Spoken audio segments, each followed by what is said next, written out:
tous, mesdames, messieurs. Vous nous suivez de partout dans le monde. Cette émission spéciale, nous l'avons prévue pour vous certainement. Pourquoi? Parce que nous devons parler d'une personne. Et cette personne n'est pas une surprise pour beaucoup de gens, mais plutôt on va découvrir avec beaucoup de détails surtout. Il s'agit bien de Monsieur Gabriel Zagabé, qui est notre invité, à qui je dis bonjour et bienvenue, Monsieur Gabriel. Bonjour Paul. C'est un grand plaisir de vous recevoir une fois de plus. Merci, le plaisir est partagé. Alors, Monsieur Gabriel, aujourd'hui, on va parler de vous. On va parler de vous parce qu'on a vraiment besoin de connaître qui est Monsieur Gabriel. Est-ce que vous pouvez nous aider avec une petite présentation venant de vous-même? Oui, Gabriel Zagabé, c'est celui que vous voyez. Parler de moi, même si je n'aime pas trop. Je suis congolais, de père et de mère. Il faut souligner ça. Né à Kinshasa.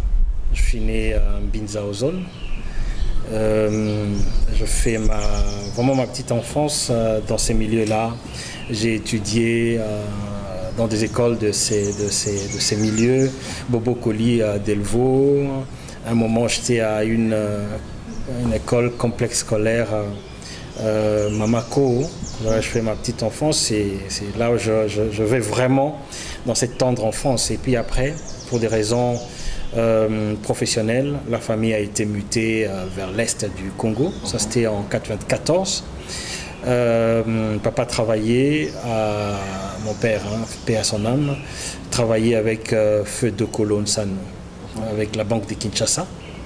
Et Feu de Kolo, le papa des syndicats de Kolo. Exactement. Voilà, paix à son âme. Paix à son âme aussi. Une personne que j'admire, que j'admirais, j'admire encore.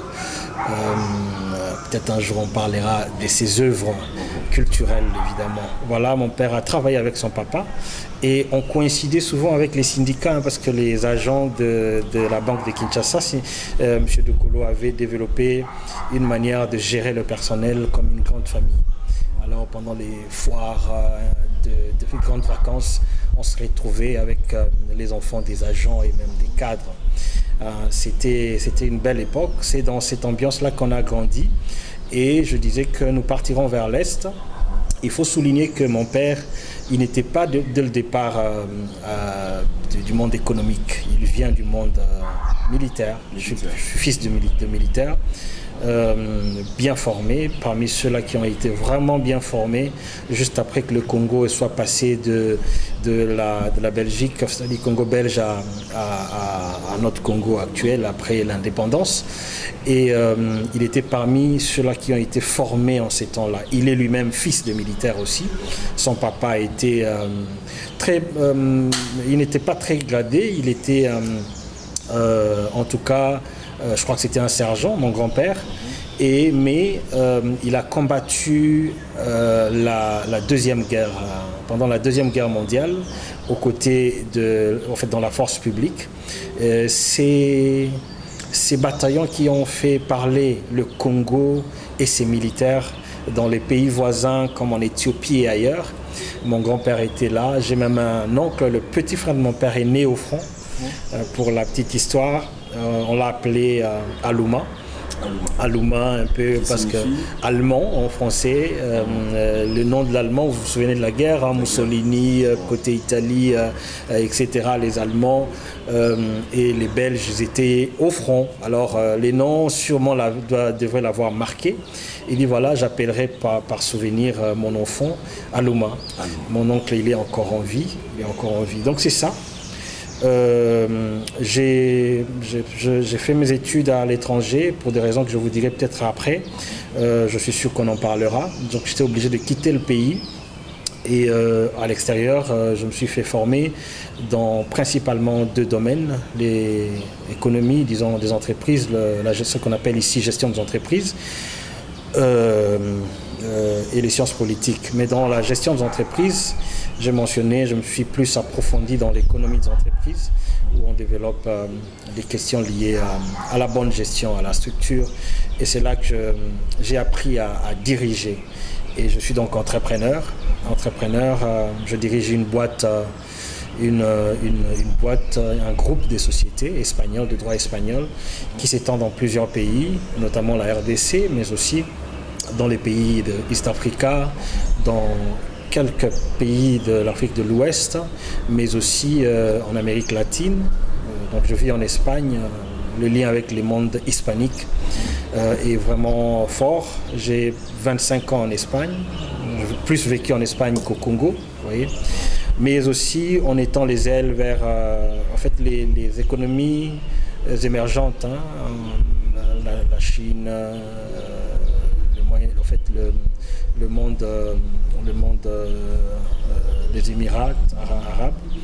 Et c'est un peu là les champs où je développe mes activités entrepreneuriales avec mon groupe. Certaines sont des sociétés du groupe, d'autres sont des de filiales et d'autres sont des partenaires. Voilà, ouais. On voulait bien avoir une idée de cette personne dont vous représentez.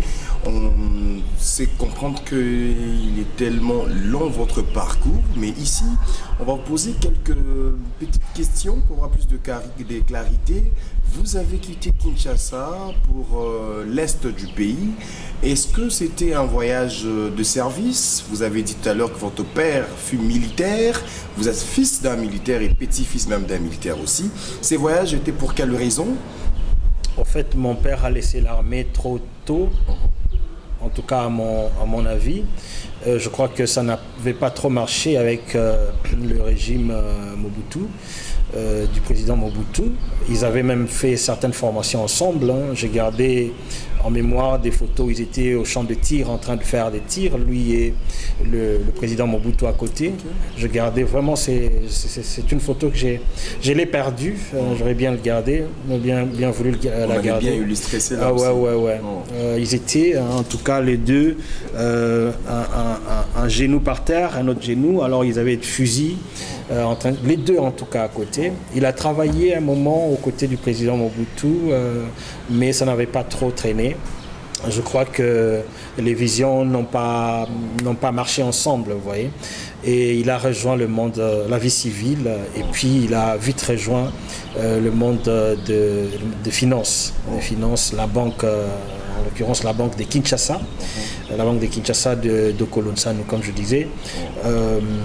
C'est là qu'il a travaillé la plus grande partie de sa vie. Ok. Alors, arrivé dans cette partie de la République démocratique du Congo, la partie Est, comme nous avons l'habitude. Alors, dites-nous comment c'est parti jusqu'à en Europe. Parce qu'il y a quand même une petite historique que vous pouvez nous dire. Oui. En fait, tout est parti. En fait, je n'étais pas parti à l'Est pour y quitter. Je voulais rester là. J'étais parti pour d'abord déjà accompagner la famille, la mutation, mais après je voulais donc que l'insécurité est vite arrivée. Rappelez-vous de l'entrée de réfugiés rwandais. Nous sommes arrivés en 1994. Mon père est arrivé en 1991. Nous sommes restés pour terminer les formations scolaires, etc. Et puis, 2-3 ans après, on a suivi en partie. Moi, je suis allé, le dernier groupe qui a quitté Kinshasa. Nous avons pris notre vol ici à Kinshasa, on arrivera à Goma. J'avais à cette époque une image de Goma comme disons, hein, j'étais très petit. Goma, c'était comme un paradis. Vous savez, si vous avez bonne mémoire, en 90, le Congo traversait des moments très compliqués. Il y avait, je crois, 2 grands pillages qui se sont suivis. Il y avait une année blanche, il y avait des échauffourées, la scène politique entre l'opposition et le pouvoir. C'était vraiment pas facile. Il y avait des tractations comme ça un peu partout. C'était on me rappelle, j'étais à Kisangani. Oui, voilà. Oui. C'était pas facile. Alors, il y avait une crise économique comme pas possible. Il y avait une crise économique comme pas possible. Alors, ce qu'il fallait faire, c'était ou soit continuer dans cette situation qui ne donnait pas d'avenir aux enfants, ou carrément les amener ailleurs. Et les parents ont choisi Goma. En fait, nous sommes du Sud Kivu, originaire du Sud Kivu, mais la banque de Kinshasa n'était pas au Sud Kivu. C'était au Nord Kivu. Alors, c'est là donc que mon père a choisi et ça s'est passé. Il a été muté. Mais la mauvaise expérience, c'est que quand moi j'arrivais, ça coïncidait exactement avec l'arrivée des réfugiés rwandais. Voilà. Alors, je dois vous dire que c'était une très mauvaise expérience parce que j'ai vu de mes yeux, je venais de Kinshasa, je fouillais une crise, je me considérais comme arrivé... Une crise économique, mais pour aller vivre voilà. Donc une crise... Je me disais, je vais vers, entre guillemets, une terre promise. Humaine. Voilà. Et ça se transforme rapidement en un chaos comme pas possible. Je peux voir des cadavres comme je n'avais jamais vu. Vous voyez, à Kinshasa, si on voyait un cadavre, j'étais dans un deuil, c'était soit dans des échauffourées politiques, quelques jeunes, mais là, vous pouvez compter 1000 corps. C'était ma première fois. 1000 corps, certains morts par la maladie, d'autres, vous voyez, excusez-moi si les enfants vont suivre cette émission, des corps coupés dans le lac, les têtes qui se détachent des corps, là, nous étions juste au bord du lac. C'était désagréable. Et là, vous avez quel âge? Je suis né en 78, donc en 94, j'avais exactement, ça fait 18 ans pratiquement. 18 ans pratiquement. Vous aviez 18 ans? 18 ans, voilà. À peine vous avez atteint votre âge de maturité. Et cette atrocité est restée. Les cadavres qui se décomposaient produisaient aussi des épidémies, choléra, dysenterie. Certains même de la famille ont été atteints. Dieu merci, je n'étais pas atteint, mais aussi ceux qui étaient atteints, Dieu merci, ils sont sortis. Difficilement, mais ça va, ils sont en vie. Et c'était ça. Alors, comment est-ce que vous êtes arrivé en Espagne après avoir vécu tout cela? Alors, quand les réfugiés rwandais sont venus, rappelez-vous que 2 ans après est venu l'AFDL. En fait, nous suivons tous l'actualité de l'Est. Hein. On a toujours démontré que c'était toute une stratégie. La finalité était rentrer en RDC. Mais il faut retenir que rapidement, l'entrée de l'AFDL a changé toutes les cartes sécuritaires. Le Congo, vous vous souvenez, s'est divisé en deux. Et puis l'AFDL est arrivé à Kinshasa et puis après le RCD. Toutes ces situations ont déstabilisé le processus de l'enfant que j'étais. Pardon, d'étudier, de me former et de grandir comme tout autre enfant. Le pire dans tout cela, c'est que directement la famille a été ciblée pour des raisons que je vais vous dire tout à l'heure. Mon oncle était archevêque, monseigneur archevêque de Bukavu, monseigneur Muzirwa. D'ailleurs, je porte son nom, ou le nom de son père. Lui, c'est Muzirwa Mwenengabo. Mwenengabo, en langue chi, ça signifie le fils de Ngabo. Okay. Son père, c'était donc Ngabo. Et moi, mon père a l'honneur, disons, pour donner honneur à la mémoire de son cousin et de son oncle, donc le papa de l'archevêque, il m'a appelé Muzusangabo. Vous voyez, donc Muzusangabo qui veut dire celui qui réveille les troupes, qui réveille les troupes ou les peuples. Et c'est comme c'est là. Alors on a assassiné le 29 octobre 1996 à 17h45 à peu près. On va assassiner l'archevêque Muzirwa parce qu'il était intransigeant sur les questions d'agression congolaise. Il disait clairement que ce n'est pas une guerre de libération, c'est une guerre d'agression. Aujourd'hui, on lui donne raison. Alors, après son assassinat, triste réalité, la famille a été d'une certaine façon la cible. Mon père avait une ressemblance, une très forte ressemblance avec lui. Il avait été kidnappé lui-même. Dieu merci, il s'en est sorti grâce à un ami avec qui il a étudié. Je ne vais pas citer le nom ici, mais qui était de l'autre camp. Il dit, mais celui-là, je le connais, laissez-le partir. Et mon frère aîné a été assassiné, coupé en morceaux dans les périphéries de Goma. Un autre frère à moi a été aussi est tombé dans cette circonstance malheureuse, mais lui n'a pas été, la vie ne lui avait pas été ôtée directement. Il avait plutôt été torturé, mais année après, il est mort de ses blessures. Donc c'était un moment très difficile pour la famille. Alors le papa a dit, écoutez, les hommes qui me restent, dehors, sortez, allez-y, débrouillez-vous, mais pas ici. Okay. Et c'est comme ça que je sortirai du pays. Je suis passé par le Kenya, où je suis resté 1 année et quelques mois. Et de là, je suis parti en Espagne, où j'avais déjà un grand frère qui y vivait. Voilà, nous avons vraiment une bonne explication de comment est-ce que vous avez quitté les pays pour aller en Espagne. Vous avez étudié et enfin, on vous voit dans la politique. Avant de parler de ce que vous faites, parce que vous êtes aussi un entrepreneur, vous l'avez même bien dit ici, nous allons entrer dans le détail, mais on vous voit dans la politique. Pourquoi vous vous êtes retrouvé dans la politique? C'est une longue histoire, M. Paul. Hein. Mais je vais essayer de les résumer. Voilà. Je vais d'abord déjà d'entrée de jeu vous dire que le monde économique et le monde politique, ça va souvent ensemble. D'ailleurs, on a des grandes références au monde, comme l'actuel président élu des États-Unis, qui sort de son entre guillemets confort du monde économique pour rentrer dans les temps des caïmans et des crocodiles du monde politique. Il y a toujours une raison. Quand vous voyez un homme qui vient de ce monde économique et descend dans l'arène, il y a toujours une raison. Et la mienne, c'était un ras-le-bol. Un ras-le-bol. Voilà, un ras-le-bol. Grâce à Dieu, je vais réussir ma vie à l'étranger. J'ai eu, d'aucuns l'appelleront de la chance, d'autres diront la providence, et que chacun l'appelle comme il veut, mais il y avait aussi un travail derrière. J'ai réussi dans le monde administratif, je suis vite entré dans les milieux de grande finance.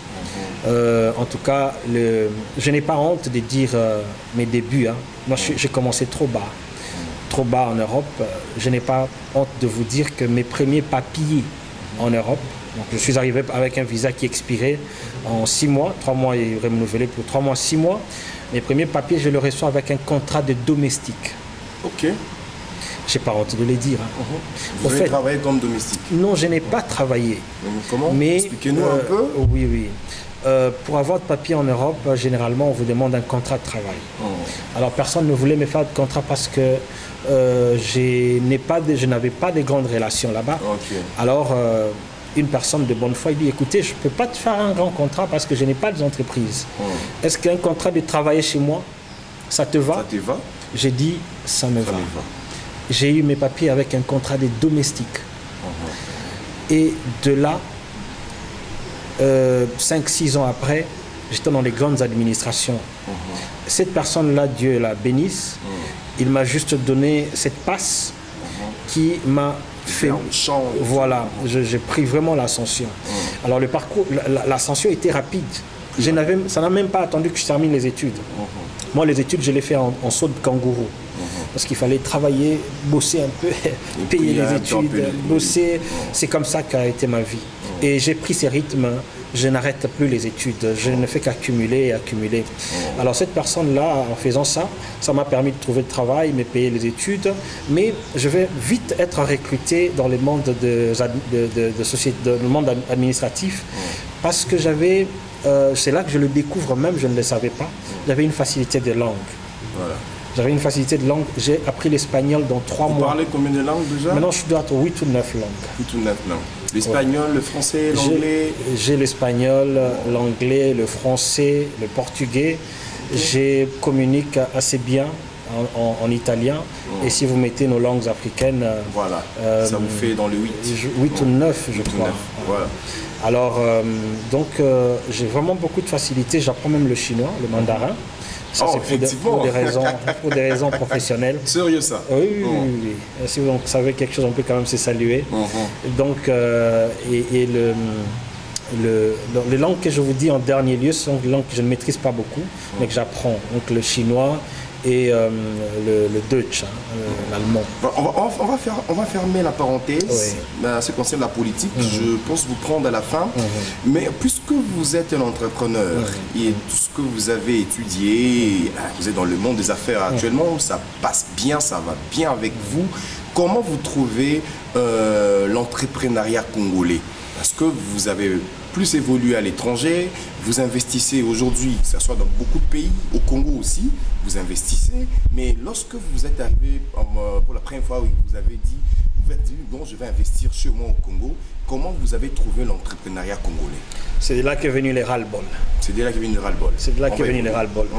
Mais disons ça comme ça. Si vous voulez voir la face correcte, l'angle correct. Si vous conduisez le véhicule, vous savez qu'il y a ce qu'on appelle l'angle mort, où vous ne voyez rien au rétroviseur. Vous pouvez avoir un véhicule là-bas, mais vous ne voyez rien. Il y a des angles morts ici chez nous, parce que généralement, on ne prend pas la bonne position pour regarder les choses. Je vais d'abord commencer par l'angle d'un investisseur. L'angle d'un investisseur est très méconnu par le Congolais parce qu'il n'est pas investisseur, il est bénéficiaire des investissements. Alors généralement le Congolais ne se met pas, comme on dit en anglais, dans les shoes de l'investisseur. Je vous donne un point de l'angle. Quand un investisseur vient dans le pays, tout ce qu'on voit de lui ou en lui, c'est l'opportunité de se taper un peu d'argent. Le monde des médias, il dit voilà, on va... C'est pas vous, hein. On va un peu prendre des images et il va payer. Vous allez malheureusement dans beaucoup de bureaux de l'administration, on complique un peu le dossier pour que ça tombe un peu. Ce sont des choses que le chef de l'État attend de combattre énormément, choses que nous apprécions. Et nous connaissons, hein, l'investisseur, c'est lui qui amène. Alors, personne ne se pose la question, M. Paul, ces messieurs-là que nous convertissons en vache laitière, non? Là où on extrait, on prend le lait. Lui, quand il rentre chez lui le soir, quand il termine sa journée en RDC, il rentre aussi, il est dans un hôtel ou dans une résidence, quand il reste seul et il pense à sa journée au Congo, quelle photo il a de lui? Si je vous comprends bien, messieurs Gabriel Zagabé, que au Congo, on ne facilite pas la tâche aux investisseurs. Sans trop s'en rendre compte. Sans trop s'en rendre compte. Et cela fatigue ceux-là qui veulent investir au Congo et c'est qui tue l'entrepreneuriat congolais. Exactement. Et vous avez cité ici ces différentes pratiques dont qu'on essaie de dénoncer, de déplorer, la corruption, la rétrocommission, toutes ces choses-là, donc c'était le ras-le-bol. C'est entré dans nos habitudes. Nous voyons ça, quand je dis nous prenons ça en général, hein, on prend ça, on s'est dit, bon voilà, c'est Ezalaka Bongo. Ezalaka Bongo. Ah, Ezalaka Bongo. Si tu ne fais pas comme ça, ça ne va pas marcher. Et on a retard, il y a quoi avancer. Mais ça, c'est lui qui dit Ezalaka Bongo, il dit lui. Est-ce qu'il a pensé un seul instant? C'est lui qui vient. Où est-ce qu'il a eu l'argent pour venir? Souvent, on a l'argent auprès des banques. On s'endette. L'argent ne les tire pas des arbres. On fait un montage financier, on fait des hypothèques et on prend. On peut vous donner 1 million, 10 millions, 100 millions, mais c'est l'argent d'une banque. Quand vous venez, vous avez le poids de retourner cet argent à son propriétaire. Vous faites juste vos affaires. Maintenant, quand vous rencontrez, ça ne commence pas ici, hein, ça commence quand vous allez à l'ambassade pour prendre le visa de la RDC. J'espère que ça va évoluer, mais les expériences du passé, le premier contact de l'investisseur avec l'ambassade, c'est déjà un choc. Tu te dis, je vais où moi? Et quand vous arrivez à l'aéroport, j'espère que ça va évoluer, mais les expériences du passé, quand vous atterrissez à l'aéroport, c'est le pire. Vous vous dites, mais c'est quoi ça? Et quand vous allez affronter les bureaux des officiels, je vous dis que moi, personnellement, pour ne pas aller maintenant aux autorisations, signatures, protocoles, contrats de concession, licences, ce qu'on va vous faire, va juste vous faire détester la RDC et son peuple.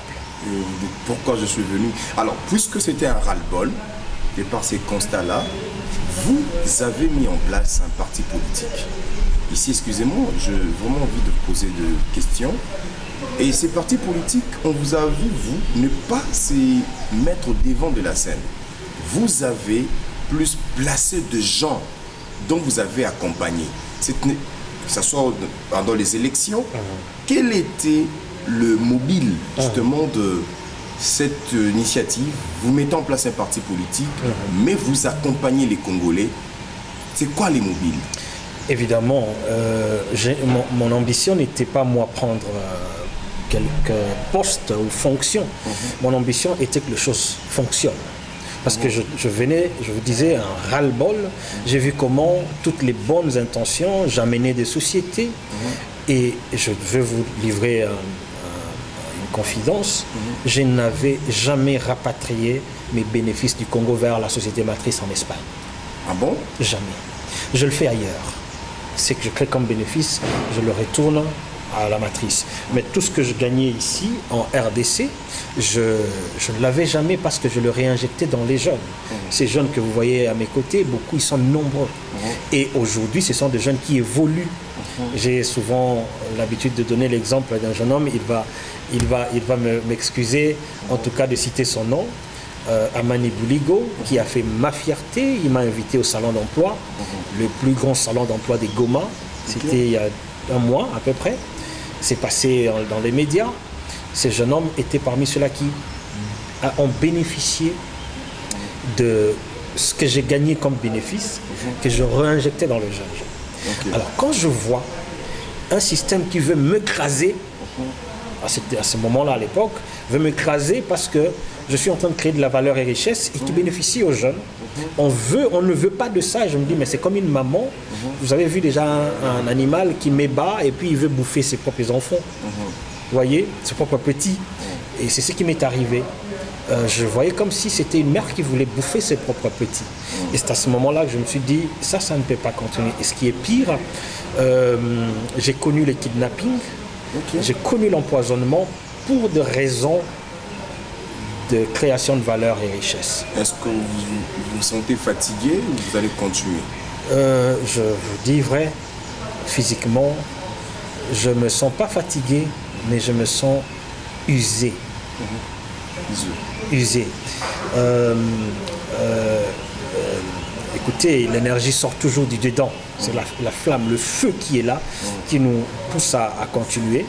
Et c'est d'ailleurs pour cela que nous descendons dans l'arène politique, nous propulsons ceux-là qui ont des ambitions, vous voyez, mais aussi longtemps qu'ils vont nous garantir que quand ils arriveront à certains leviers, ils vont faire ce qui est bien. Ce qui nous a empêché à nous d'évoluer, d'aller de l'avant, et quand ils arrivent, qu'ils fassent ce qui est bien, c'est-à-dire nous propulsons des députés nationaux, provinciaux, des candidats sénateurs, gouverneurs. C'est ça la politique, nous les propulsons.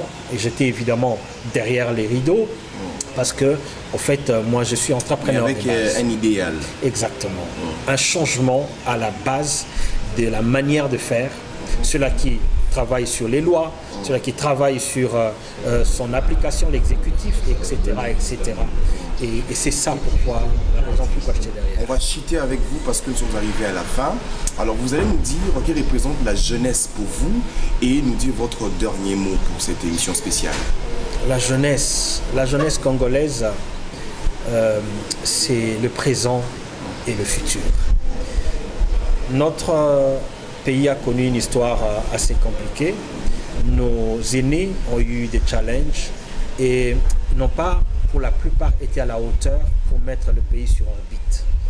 Alors, mon espoir, moi comme jeune, mon espoir, c'est la jeunesse congolaise. Mais le comble est que cette jeunesse n'a pas été bien préparée par le système éducatif.